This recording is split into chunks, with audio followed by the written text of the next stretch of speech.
A friend of mine was playing Hearthstone, and the way his play pattern was he played on the toilet, and he was at work, and he was playing Control Warrior, and he queued into another Control Warrior. It ended up being a 40-minute match, which is like ridiculous.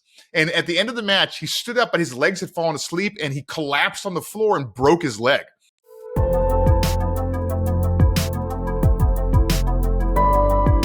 So Ben, welcome to the podcast. Thanks for joining us. Thanks for having me. I'm super excited to be here. I appreciate the energy. It's it matches your energy on stage from all the BlizzCons of old, so it's nice to know that it's genuine. It's my I like to tell people it's my superpower. I have the ability to go into the batteries and extract whatever I need. Yeah, it was always like BlizzCon feels like a ride. It'd be like Jeff like doing the Overwatch presentation, and he like very serious kind of walked in. Like, it's funny when Jeff has energy, but like it doesn't feel like it's super serious. And like you do a Hearthstone presentation same day or the next day, and it'd just be like, whoa, like, yeah. Anyway, it's an interesting dichotomy and comparing the two to the others. So yeah, I want to kind of through this interview, I want to talk about both pieces and both things. I do want to talk about a little bit of your career at Activision Blizzard and your decision to leave, and then what now you're doing with Second Dinner, and obviously Marvel Snap being highly successful. I've been enjoying playing it for the past few weeks, so I want to cover kind of both areas. But sounds good. What is the timeline? Like, when did you working on Hearthstone at Blizzard, the card game for those unfamiliar that was wildly popular, and then deciding to leave that to kind of go on your own? What was the sort of impetus behind that decision? Well, I mean, the biggest thing for me is that I really loved working with Hamilton Chu, he was the executive producer on Hearthstone for the whole 10 years that I was there. And he is the CEO of Second Dinner. And so, we work really well together. He's an incredible person. I knew that if I was ever going to do this thing, that I would be successful if Hamilton Chu was doing it. I don't think I could do it on my own. So there was this moment where we talked and we're like, hey, maybe this is the time. We've been doing Hearthstone for 10 years together. What if we did something new? Was there like any frustration with how things were going at Hearthstone? Did you feel like you had reached your sort of like, whether that be on the game development side in terms of, the actual development of the game itself, that it maybe hit a ceiling of any kind, or like was that part of, explain if you don't mind sort of the rationale on the actual stepping away? Yeah. So no, there was no frustration at all. I actually really loved my job on the Hearthstone team. It was something I had like literally considered zero about leaving. I kind of imagined myself as being there for the entire rest of my career, just like associating myself with this game that I helped, in my way, bring into the world. And then, after shipping the game and eventually moving more into a leadership management role, I was no longer designing cards and adventures and, that stuff. I was doing, helping run the team and empowering other people to do those things. And it had been a while since I got my hands dirty and got to like build a thing. And so the thought of doing that again and, writing code and, trying stuff and failing and trying new stuff, it's such an exciting loop that it was a big pull. So there was nothing really that pushed me away. It was the excitement of the unknown and getting back to what I think I'm really good at. Did you always know that card games was going to be what was next too? Like, did you come out of that knowing like we want to do another card game? Definitely not. So we intentionally came up with no ideas while we were working for Blizzard, because those ideas would be owned by Blizzard. Like, it's the nature of being an employee is that, you create stuff for the company you work for. So we just said, look, let's not talk about any ideas.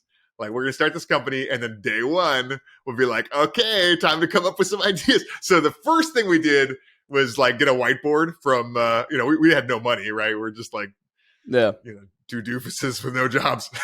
And we went out to Staples and got the cheapest whiteboard they had, and we had to choose between Expo markers or, like, the very off-brand dry erase markers. We chose the off-brand, which was a huge mistake. They were almost useless dry erase markers, but this is the stage that we're at.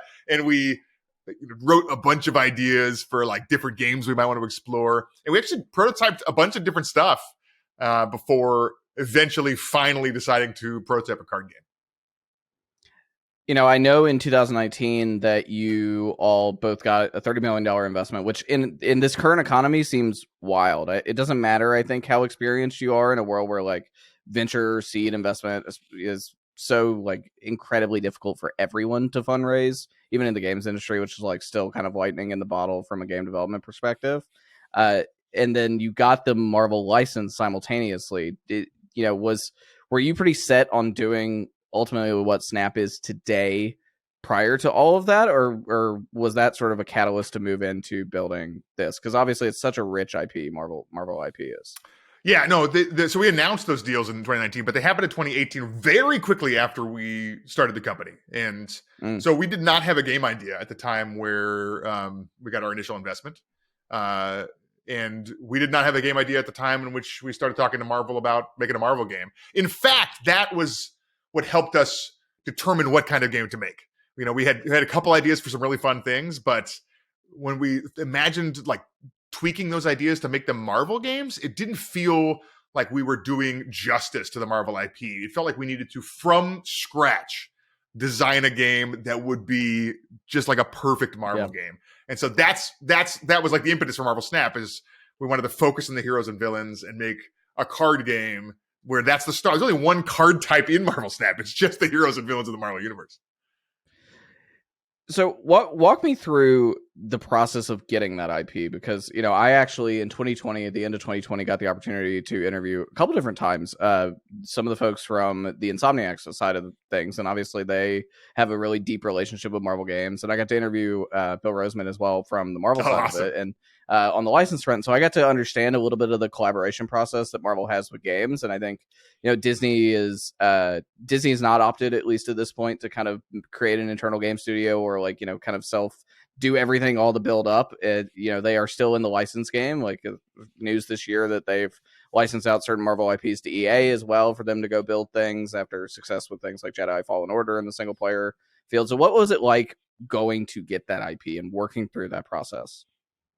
Well, it was a pleasure. So I'll give you the backstory. There is that the guy who runs Marvel Games, his name is Jay Ong. He's an incredible human, and he used to work at Blizzard with Hamilton and I.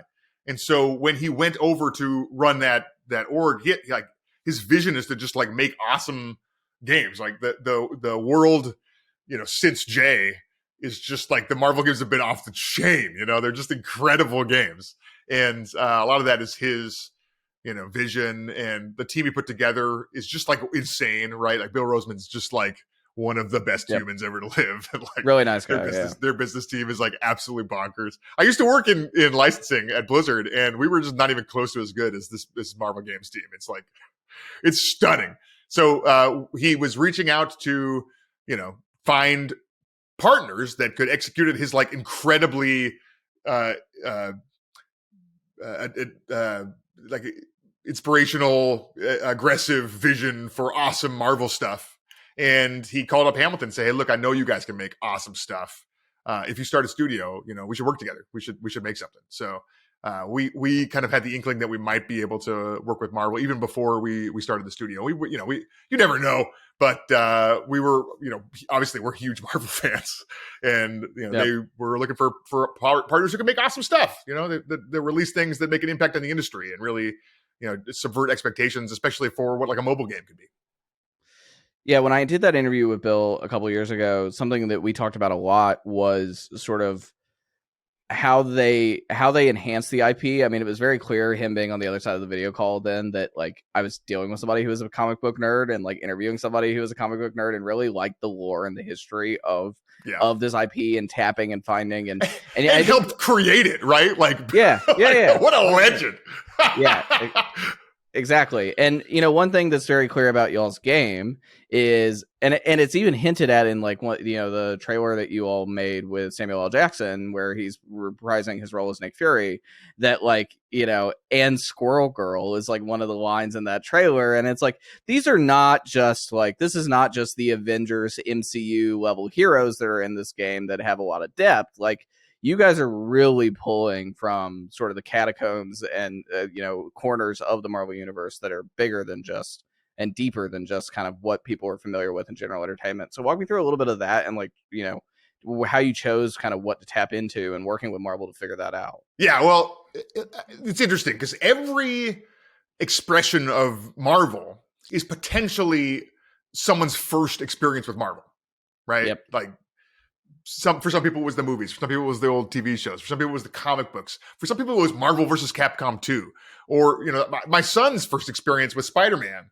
was the Miles Morales PS5 game, and Yep. like everyone's got some like in, and it's really fun to also, even if it's not your first in, to have like every time you do make contact with the incredible 80 plus year universe that is Marvel, to like deepen your relationship with the IP in the world. The universe always feels bigger and more expansive than you thought it was previously.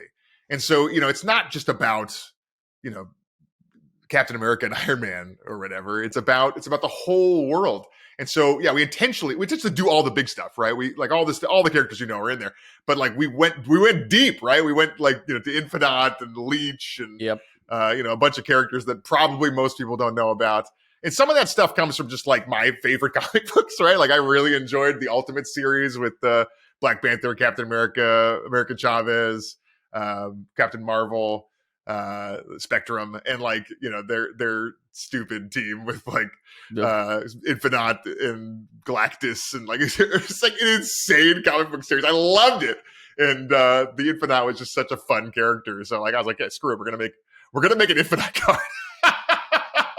It is incredibly annoying. Well done. Do you know the lore of Infinite? Here's why he does what he does. So in that story, there's a moment where people are like, yo, this entity is coming to Earth. He's so big that if he successfully comes through, his gravity will destroy Earth. So like we just gotta stop him from getting here. And so they can tell he's coming, and they have to like, do a bunch of ultimate crap to like just shut it all down. Because if he ever comes through, it's over. It's over for Earth. And it's such the card in Marvel Snap is, you can't, if you want to play him, he's huge, but you can't do anything the turn before. So you can tell when he's coming, but if he arrives, it's 20 power. It's like the most powerful card of the game, but you can tell that he's coming. You got to stop him. Yeah, and I think that that's one of the other things I wanted to cover a little bit about the game, because you previously worked on Hearthstone, and Hearthstone is like very involved. It takes, to be competitive at it, you have to, now there's so many damn cards, like there's so much history there, right? Because of the way that the seasons have worked and all the expansions have worked, that like it takes a long time to come into something like brand new, right? And I would say like I started with Snap personally playing the game a couple weeks late to everybody else, like after y'all sort of went in and did like the full launch, right? Like I came in at the back end, I think, of the Carnage was sort of symbiote the symbiote season. And so I was a few weeks late, but I caught up like relatively quickly where I could like play other people. And I think one of the things that's really interesting about it, and I'd love kind of your thoughts on the broader trend of kind of how mobile entertainment works, but it's bite sized. It's nice that you can get through a Snap game in like 3 minutes, right? Like it's like 6 turn, not super fast, but relatively fast, time limit on each turn. And like, you got to move it quick. It both simulates that like brain power and challenge of a card game, but it makes you think quickly rather than it being like Magic the Gathering or Hearthstone or others where it's like this kind of longer planned out, like, those are marathons. This is a sprint. So, and what's interesting about that is how much mobile entertainment has changed, specifically in the broader scale of the past 2 years, as everybody's stuck inside, like TikTok becoming so big, YouTube launching into shorts, kind of like everybody wants that instant, like 60-second dopa hit, the laugh or whatever else. And so like, is that something you were thinking about when you built this game and how quickly and fast paced it is in itself? Well, I'll tell you that my son was born the exact day we were celebrating the launch of Hearthstone. And it changed a lot about the way that I found myself able to play games. And I went from it being, delighted to sit down for 4 hours of raiding to just like sneaking in some games, now and then. And I wanted the game that fit my lifestyle better. And I was very inspired by Clash Royale, which, I look at my watch. I'm like, I got 5 minutes till this meeting starts. I could jam one game of Clash Royale for sure, because it cannot play longer than 5 minutes. And I just felt like that's such a huge advantage of mobile, is it's right there, and you can squeeze it in. You can get a quick game in. I'm waiting for this thing to happen. I'm waiting for my In-N-Out burger or whatever. Like, oh, I gotta get more snap in. And it's just it's so easy to fit into your life. Especially if your life is chaotic or there's a lot going on. You want little bite-sized experiences. So for me, I just, it's what I craved. It's what I wanted most. Was I love card games. I love collecting. And I want to be able to just jam a couple games in whenever my life allows it. The next part I wanted to ask about that very specifically is the balance of like competitive and sort of the minority voice, not ethnically or racially, but the minority voice and the people that are the loudest about card games, right? Like card games are a very rich, TCGs and CCGs are very rich in genre. People like them to be hyper competitive, right? Things like Magic and others that are or Pokemon played in person. Eventually digital shifted, Hearthstone obviously pioneering a bunch of that, and then, MTG Arena and other things coming out since. And so, like, in a way, I haven't personally seen as much of this feedback, which is, like, surprising to me. But I'm sure there are some people that, like, think Marvel Snap is sacrilegious because it's not this, like, deep competitive esports competition title. Talk to me about that balance and, like, not listening to that and just kind of focusing on kind of the broader vision of what you wanted to do. I mean, you're right that most people don't compete in card games, right? But it's a very loud, engaged part of the player base. And I think actually that part is very important, right? You can have a game that appeals to many different types of people, right? Like I play a lot of Magic the Gathering, but I don't ever play in tournaments, right? It's just like, it's just how there's lots of ways to enjoy card games. And, right now in Marvel Snap, there's just no way to play a specific other player. So you can't play a tournament. There's no way to be competitive in a way that has like the stakes associated with tournaments. And we're building that feature. And it's really fun. I'm really excited about it, but it doesn't exist in the game right now. So we're still like a month or two away from that. But you're right. It's this really different thing, right? Other card games, you could go in, like if you wanted to compete in Hearthstone or Magic right now, you could go to the card shop or into the shop or whatever and just spend hundreds of dollars or thousands of dollars and just get every card. You don't need every card to be competitive, right? You just need to get one deck that you think is really good. But you could skip to the end of the collection process, just get the stuff you need. In Marvel Snap, you cannot. Right? It's about the journey. It's about, I might have a different collection than everybody else who's playing Marvel Snap right now, right? Like you don't get cards in the same order. You have to slowly build progress towards it, right? It's about getting a new card and really focusing on the new card and, learning the ins and outs of it and adapting to your specific situation, your strengths and weaknesses. And you can target a little bit. You can, get that one card you really want from the token shop if you're really obsessed with, getting that particular deck working. But it's a much different paradigm for card games. And honestly, it was one of the biggest risks we took because there's nothing else quite like it. And for the audience who's used to spending thousands of dollars and getting everything they want right away, it's just we don't have that. And so far it's working out well. Yeah, I will say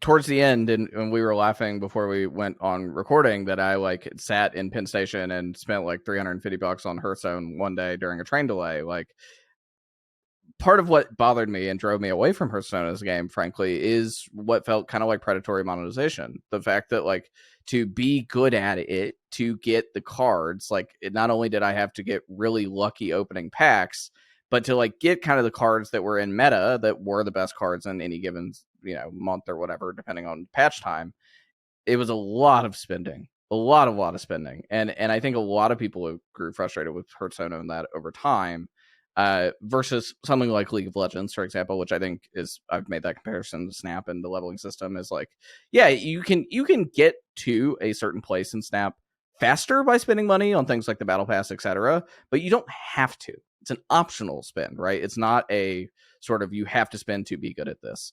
And did the way that Hearthstone ended up finding itself from a monetary perspective influence that decision and how you were going to monetize Snap?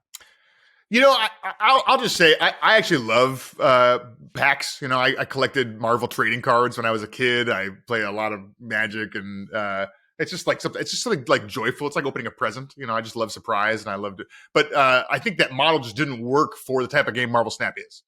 It's there's not like enough cards where we could sell packs, and we would just like run out of stuff. Right? It's just not. There's not like a good analog in the industry for how to do like monetization for a card game with 150 cards. Right? It's just not. Right. There's nothing quite like it. And so we had to spend an enormous amount of time trying to come up with a way that we would like be able to make enough money to survive and also be like a really fair and fun monetization model.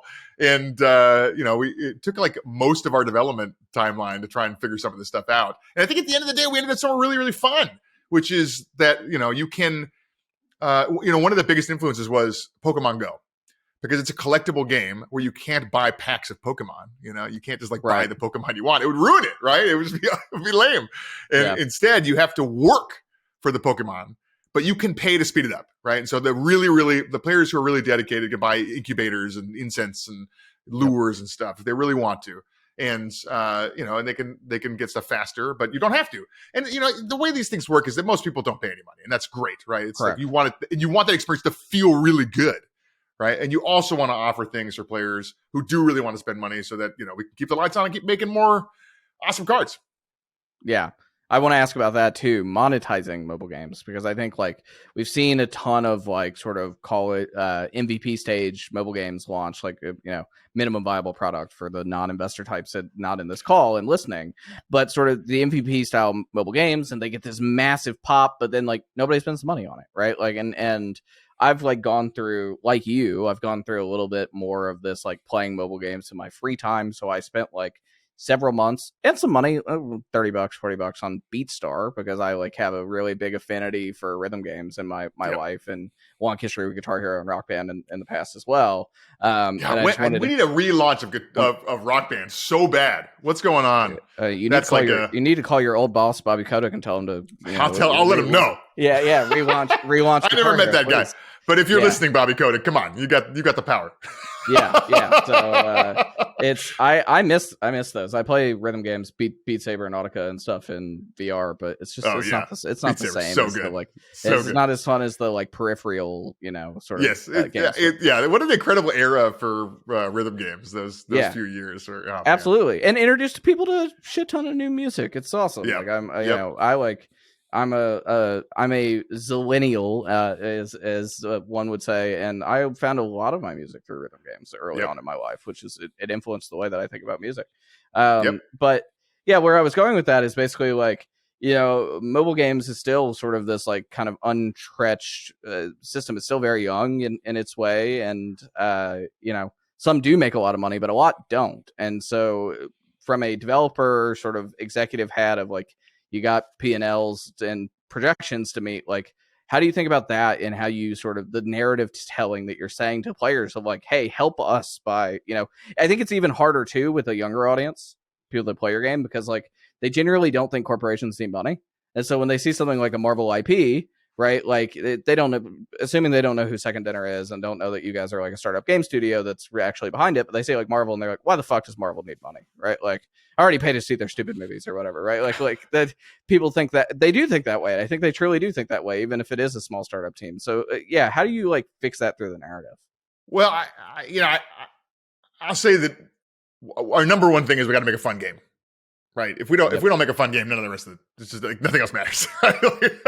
Yeah. So like we start there. We try and make something really fun that we're really proud of, and then ideally people feel like it's good value to spend money in the game. I often think about bands, and when they come out with a new album, your favorite band comes out with a new album, you're like, I am psyched to buy the new album. I would love to spend money to get this new album. It's just like spending money doesn't feel predatory or bad. It feels exciting. Like you're getting great value for your money, and that's the dream, right? Like I would love to sell you something that you feel great about buying. You're like, this is great. I'm getting so much entertainment out of this. I'm getting so much fun out of it.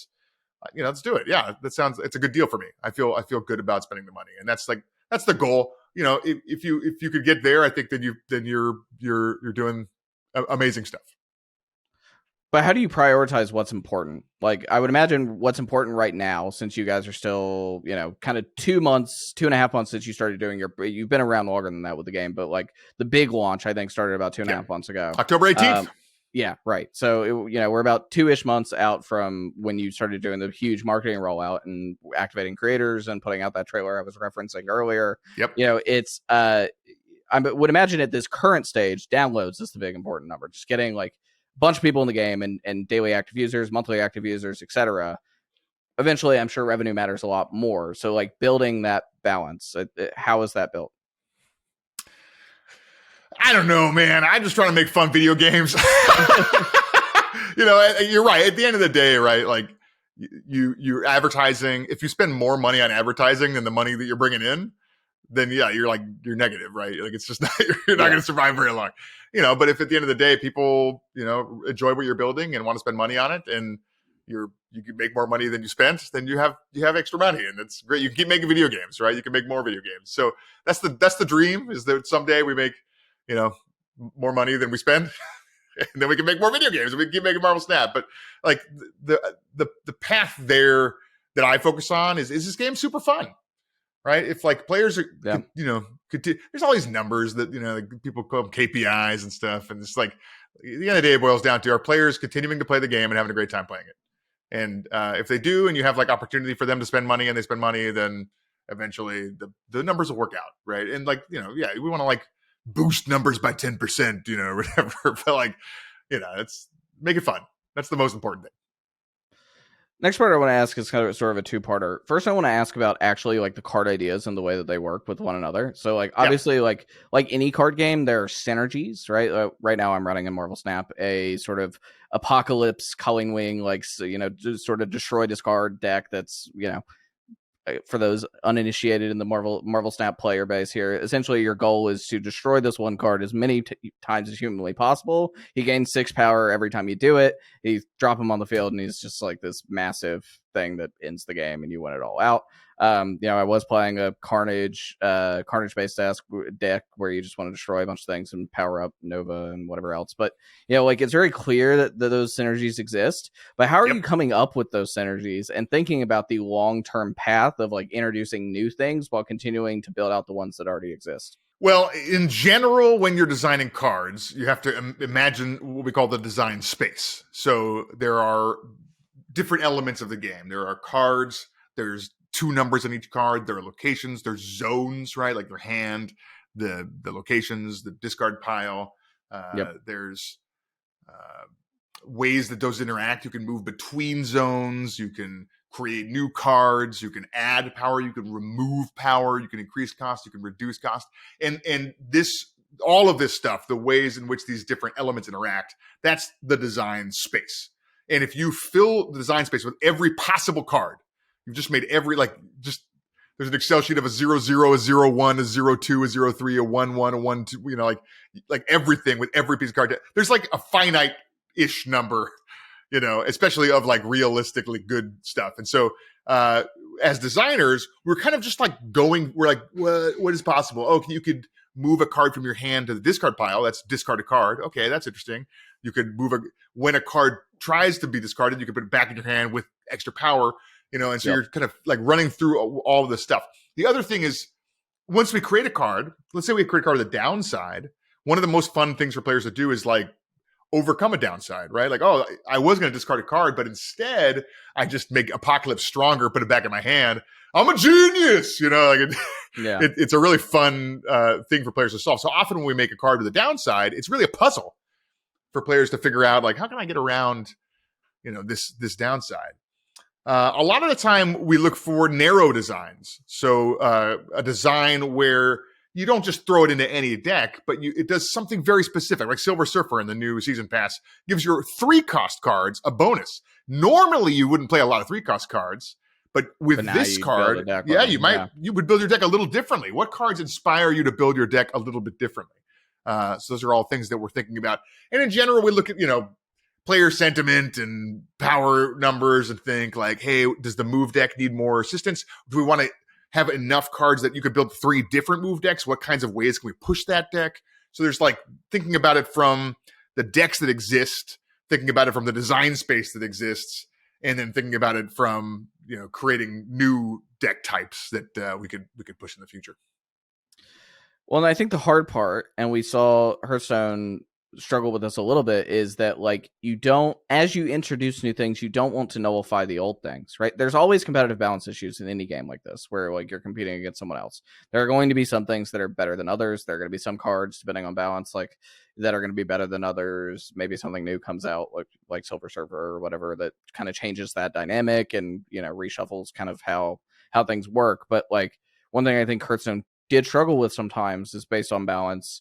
When a new card or a new set of cards would come out and you'd reshuffle those decks, it would nullify sort of the past, some of the historic catalog. Some of the historic catalog would basically be unplayable because the other thing was such hard counter. How do you think about that balance in planning forward now that you are, and on a pretty rapid pace, you're putting out like fairly new card, putting out like a new card a month at this point with the Battle Pass? Well, actually, we're about to start releasing a new card every week, which is, I think, with the fastest pace of new content of any collectible card game. I will say, though, that overall, the total number of cards a year is smaller than basically every other card game as well, because one card a week is still 52 cards a year. That there's more than 52 cards in a single expansion for almost any other card game, right? So it's just not like going to shove the old stuff out at like a faster pace that like people may be used to from other card games. The other thing is like there's huge pros and cons to this, right? Like as a developer of like a pack-based card game, like the reason you would want to make the new stuff more exciting than the old stuff is, you want to sell more packs, but also players want new problems to solve, right? They're like, the meta's stale, like change it. Give me something new. Give me something to sink my teeth into. Like I want new experiences, right? And if you release stuff that's less powerful than all the stuff that's out there already, it's not like, why did you bother? Right. It doesn't change anything, right? Like the best decks are the decks I've played 100,000 times, So you want new experiences. One of the interesting things about Marvel Snap is that the locations create new experiences every game. We may have played the same decks over and over and over and over again, but never at, Bar Sinister and Lamentus 1 and I hate Lamentus 1. Luke's Bar. It's so but that it creates such a unique experience, right? Every single game of Marvel Snap you play is completely different, and you have to adapt on the fly and figure out how to play your deck in this new scenario. Yeah, that's a good point. The locations, again, for those not initiated into this game, is each one has how many locations have there been total? It's probably 75, something like that. We launched with around 60, and we launch a new one every week. So yeah. So for those unfamiliar, the way the game works is 3 locations. You have to choose where you can play. Each location has different abilities. Sometimes they spawn stuff. Sometimes they close after a certain turn. Sometimes you put something there and it clones them in hand. Sometimes you put something there and it clones them on the all locations. So you have 4 of the same cards basically. You can play up to 4, 12 total cards across your board. And it does present a very unique challenge. I love the Green Goblin Hobgoblin on the cloning ones. Yeah, it's like super troll over the weekend. Very rude. Yeah. So, and for again, Green Goblin Hobgoblin, it sends it to the other side, and it like basically lowers your power. And whoever has the power on 2 or 3 of the locations, that's who wins. I hope I did a good job of summarizing that. It was pretty good. Yeah, we really tried to make the game incredibly easy to learn, because the snap mechanic and the location mechanic are so deep that you still have tons of strategic depth, even without reading a giant manual of rules. You can get right in and start having fun. Yep. Yeah, and so the snap mechanic basically is you can it's wagering. Basically, it's like dopa wagering. If you snap, it doubles the amount of points. If your opponent also snaps, then you can get up to 8, and that's how you rank up and unlock more stuff. So, but yeah, it's I like that part too. It's really funny when somebody snaps and then just gets absolutely clowned too. Yeah, right.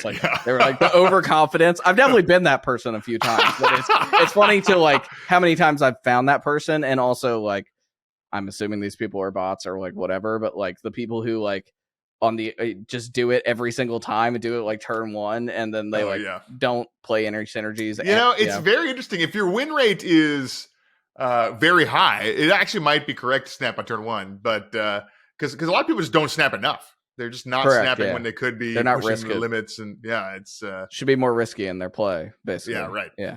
Yeah. I mean, look, it's very interesting, right? Because let's pretend you're winning, 60% of your games, but when you win, you lose. You win 1 cube, but when you lose 8 cubes. Like you're going to be pretty low on there. Even though your win rate's positive, you're not going to be a high rank. And the alternative is you could be like winning only 40% of your games, but if you win 8 cubes when you win and lose 1 cube when you lose, like you're one of the best players on the rank ladder. You're going to shoot up there. So it's such a huge part of the gameplay, and that incredible amount of skill ceiling. It's so hard to like, do I retreat? Do I push my luck here? Like, it just means that we don't have to make a game that's like really complicated to get all that skill depth. There's tons of it already in that one mechanic. Yeah, indeed. It's interesting. And the next part I wanted to ask about the card development is, you are hitched to the Marvel IP, and while that is like extremely in-depth, where you have cards that are raptors and squirrels or whatever else, right? Like there are like smaller things you can add in. Yeah, there is a limit, granted, 100 plus years of comic book making over there, that like it's pretty big limit, but is it concerning like kind of how far you can go and like how many characters you can actually put, and how do you, and I guess the second part of that would be like, how do you prioritize what to tap next, basically, as you guys develop? I actually would contest that there's no limit. I know there's at least 8,000 Marvel characters that exist in throughout Marvel's history. We're never going to get close to that. But also, they're still making Marvel stuff, right? Like there's new comics coming out weekly. There's new TV shows and new movies and tons of stuff. I keep getting Twitter messages that people want to see Madison from the She-Hulk show as a card, right? Like, she didn't exist, as a character, at least in the public consciousness that long ago, right? And that's just how it goes, right? There's new stuff all the time. They're not slowing down on Marvel. It feels like it's speeding up, and it's like really exciting to be part of this, giant cultural force.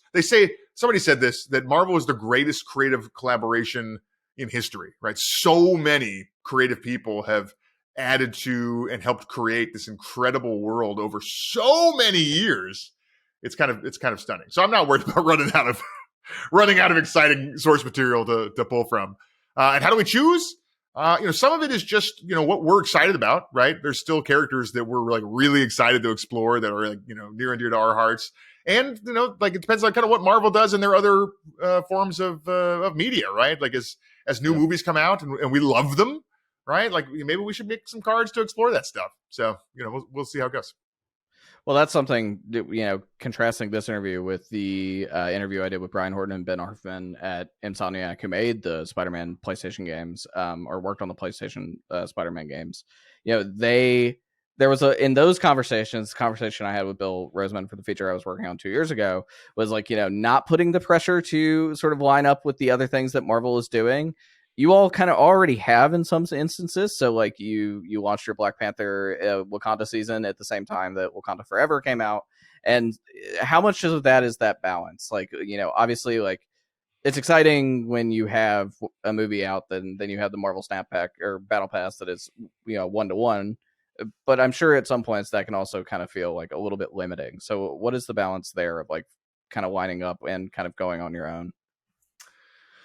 Yeah, I mean, we just kind of look at what the slate's like and what excites us, and then do what we feel like is best. It's kind of a gut call, right? So we were really excited about Wakanda Forever, and we wanted to line up our battle pass, right, their season pass with that, and the timing of the movie release with the timing of our season. Just kind of things work out, right? We hadn't released Black Panther yet as a card, and so it was just kind of a perfect alignment of things. But we also have like themes that we just like love from our history with other movies or our history with comic books that we're just like, oh, it'd be rad is to do something like this, and so we just kind of it's kind of up to us, right? Just like what do we love? We have to decide what we think is cool and then just make cool stuff.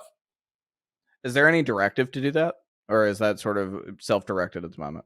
It's self-directed. We're really heavily collaborative with Marvel, so like we always say like, hey, what about this? What about that? And they'll talk about like it's kind of like we're one team, So we talk about everything and jam on stuff and what we want to do. I want to talk about the creative freedoms here because working now at a startup game studio that you co-founded in Second Dinner, even though you do have sort of the Marvel plug that you were just talking about, like, and I'm sure there are some like requirements and things you have to meet in that lane.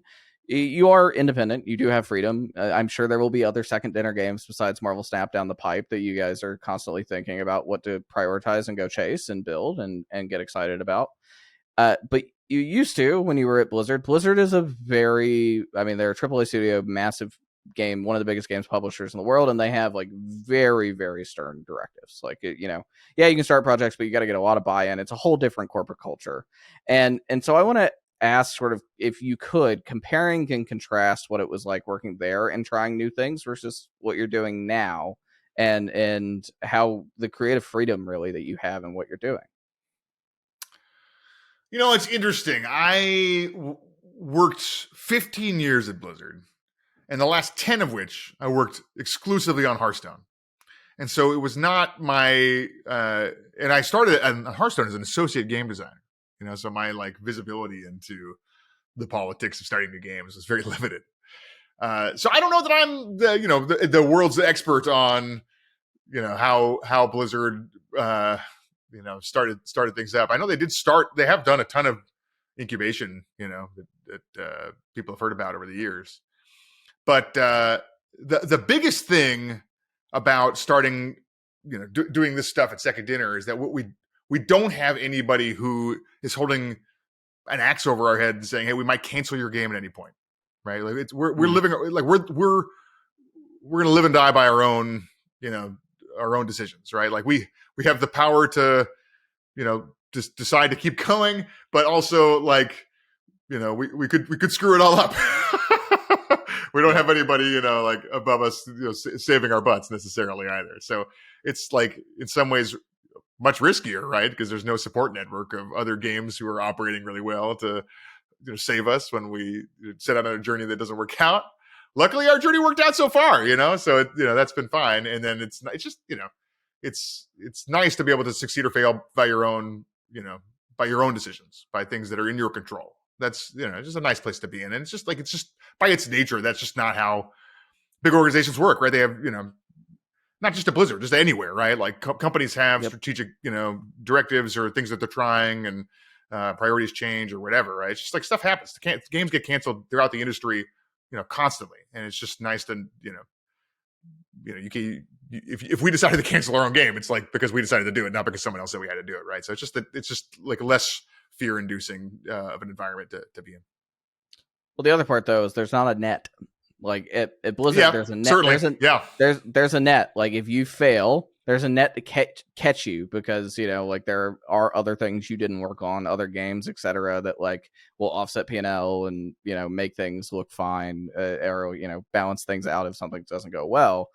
Now there's not. Now you're a startup co-founder, and like I feel this a lot, having worked at ESPN and now being independent by choice. Like, walk me through like sort of the anxieties, etc., of that, and how that feels now, basically, to think about like now it's all on you and your team, basically, to figure this out.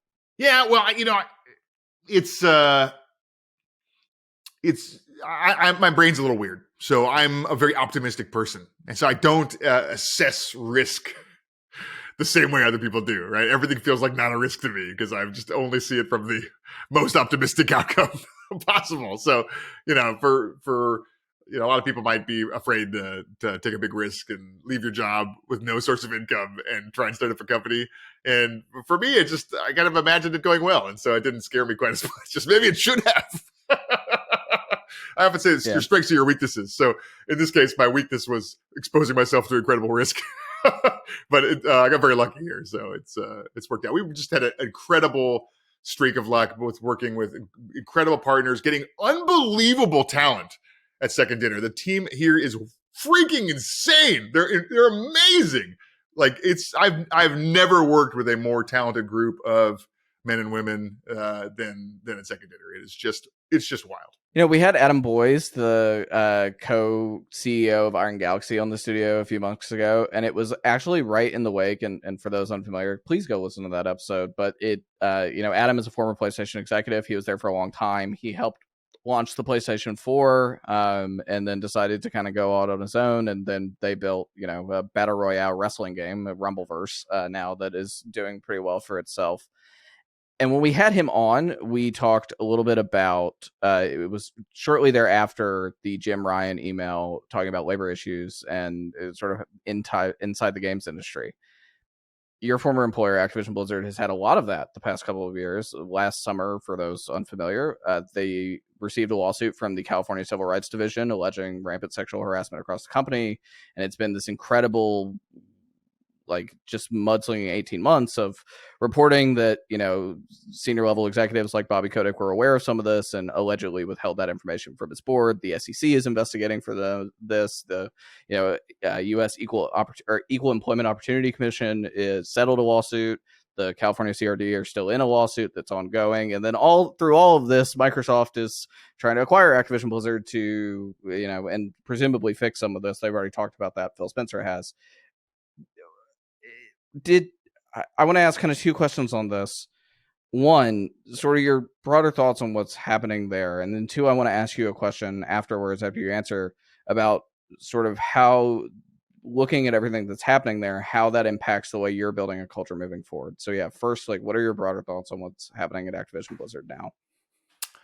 I guess I'll say that I think broadly, these movements where traditionally people, like the power dynamics, have made it very hard for people who have been harassed, made it very difficult for them to be believed or to speak up.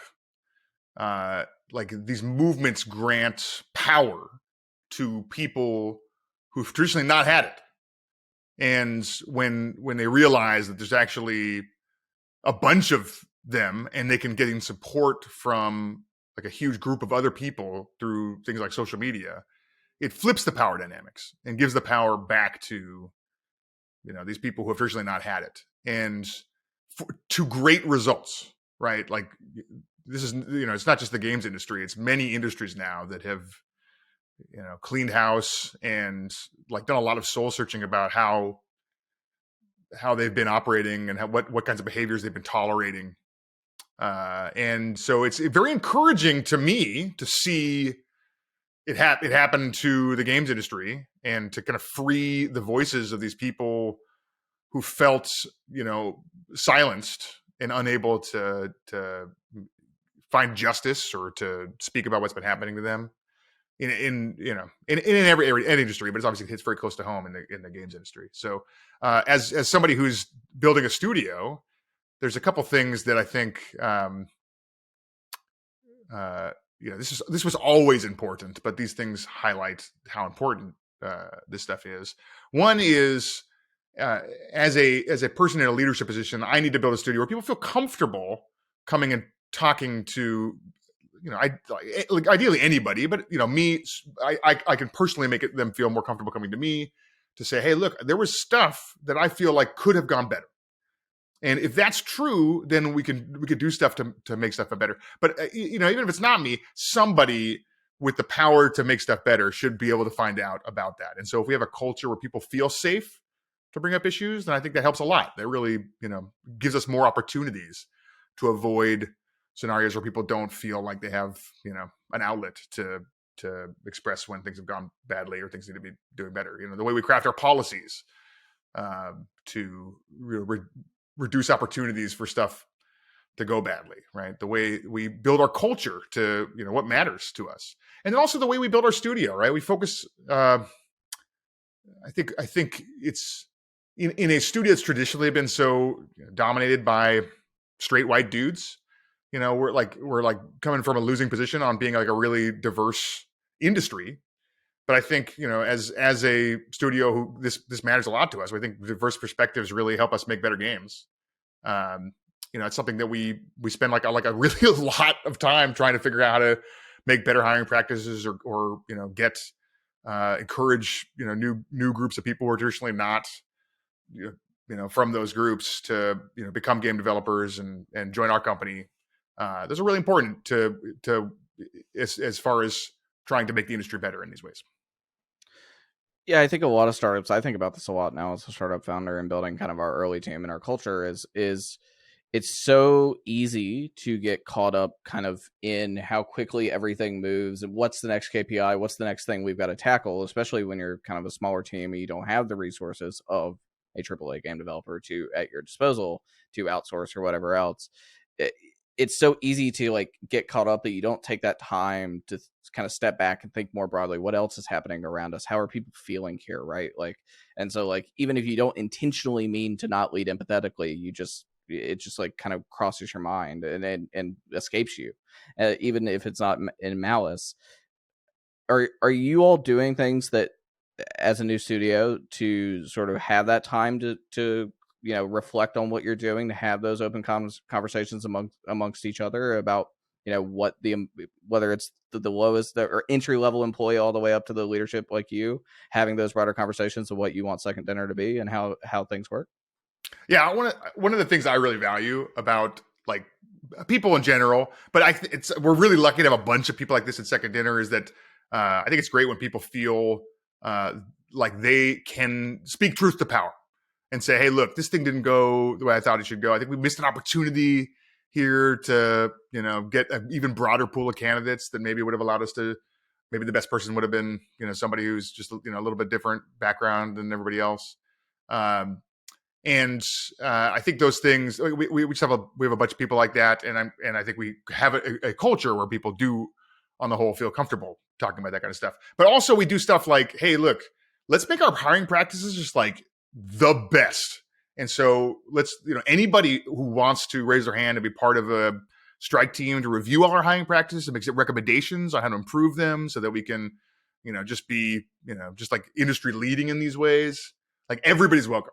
And so we have a bunch of people from, all over the company, from every discipline and from every seniority level who care a lot about it, right? It's very interesting. When you're in a really small studio, like you can much more easily feel a lot of ownership over, not just the things that you're directly doing, but like we're not trying to just build a game here. We're trying to build a studio, right? We're 4.5 years old. We're pretty new. And throughout this whole experience, what are good policies, right? Like what should our, how should we handle all these things that companies have to figure out how they run themselves. And it's we're very lucky to have a studio that's very bought in on being a great place to work.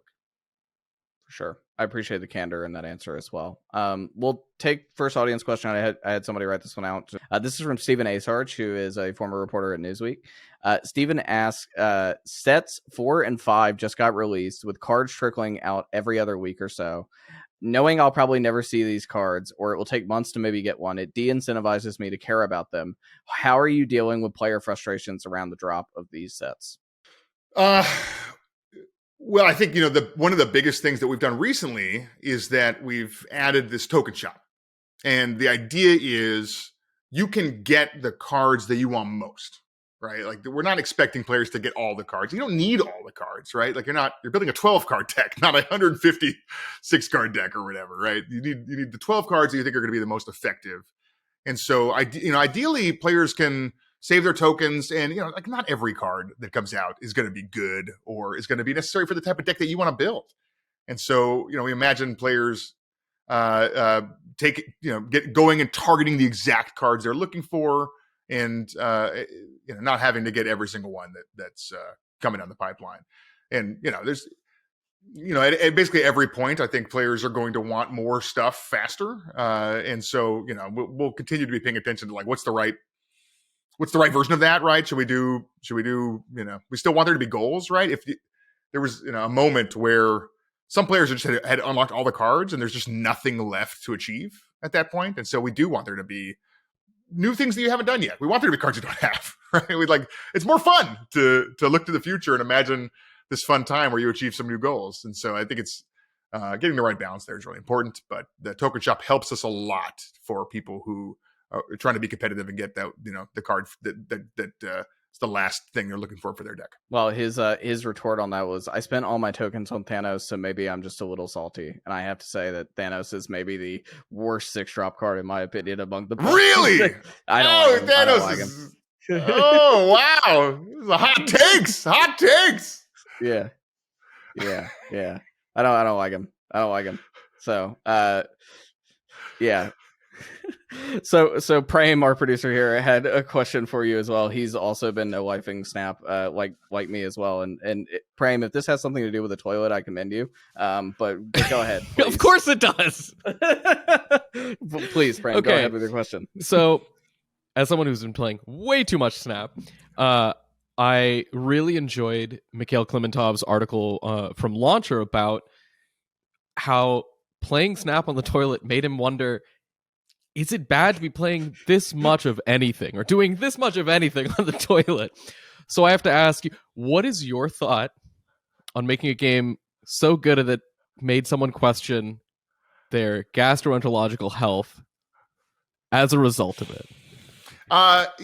This is not a new experience for me. So, in fact, it was a thing that was in my mind when we were starting work on Snap. A friend of mine was playing Hearthstone, and the way his play pattern was he played on the toilet, and he was at work and he was playing Control Warrior, and he queued into another Control Warrior. It ended up being a 40-minute match, which is like ridiculous.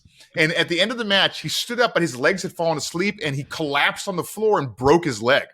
Oh my God! This is at work. It's like funnily bad, yeah. And I felt a little responsible, I helped build Hearthstone. So, when we were thinking about what do we do? What's our new game going to be? This experience that is not 40 minutes long and won't accidentally cripple you. It was very exciting to us, right? Something that you could, bang out in a couple minutes, which is maybe the length of time that you should be spending anyway on the can. It's not too bad.